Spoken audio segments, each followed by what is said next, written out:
Well,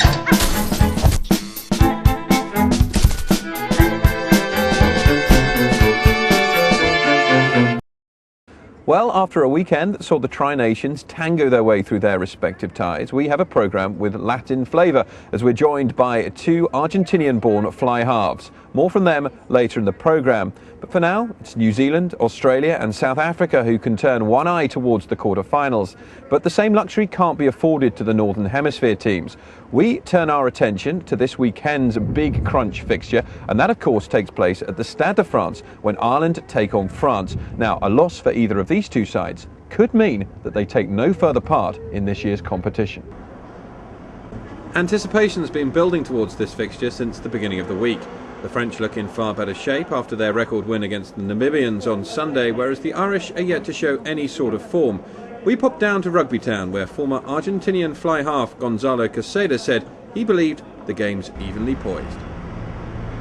Yeah, it will be nice to watch that game because so much pressure on the two sides. I think that's a good operation, like we said, that Argentina did, like beating France and seeing what's happening with Ireland. He put a lot of pressure on both teams. They both need to win to be sure to go on, and especially if they want to look for the first place position on this pool. So I think it's going to be so much pressure on those teams that anything can happen. So France must win, obviously, but especially because the crowd is waiting for that. They are playing at home and everything. But Ireland may be out of the World Cup if they lose against France and if they lose after against Argentina. So they absolutely need to win. I'm looking forward to see that game, and I think France is in a better situation, but we never know. And of course, well, France-Ireland's obviously not the only decisive clash this weekend, with the defending champions England fronting up against Samoa. The South Sea Islanders have yet to win at this year's tournament, and England are looking to bounce back from that humiliating loss against South Africa. Johnny Wilkinson returns for the men in white, but for the former Italian standoff Diego Dominguez, any result is still a possibility. Well, why not? Why not? Rugby is technique, but it's also strong in the head. When some teams you can be technical very better, but you are not in confidence, you lose. So we will see how the reaction of England after this defeat, this lose against South Africa, how they are going to assume it, how they are going to take it over. And it's true that it's going to be very hard. And if Samoa is very confident and England is not really decide to go and take this match, they can lose, even against Tonga.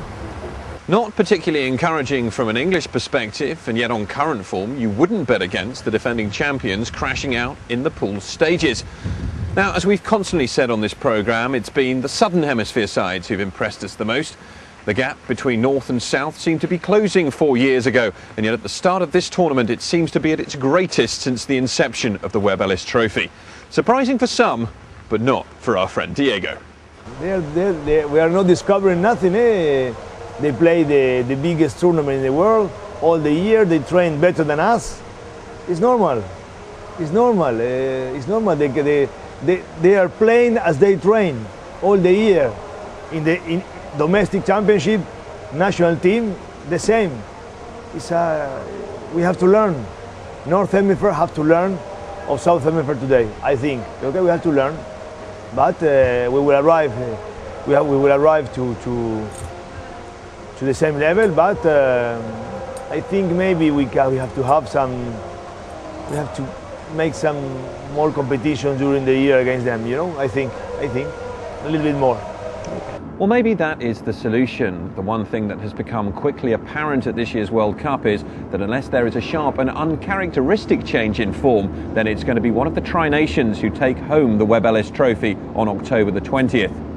That's all we've got time for on this occasion in the programme, but do join us after the weekend when we'll be looking back at all the fixtures that have taken place. Will we be discussing an early exit for Les Bleus, or will Irish eyes be crying? Join us after the weekend to find out.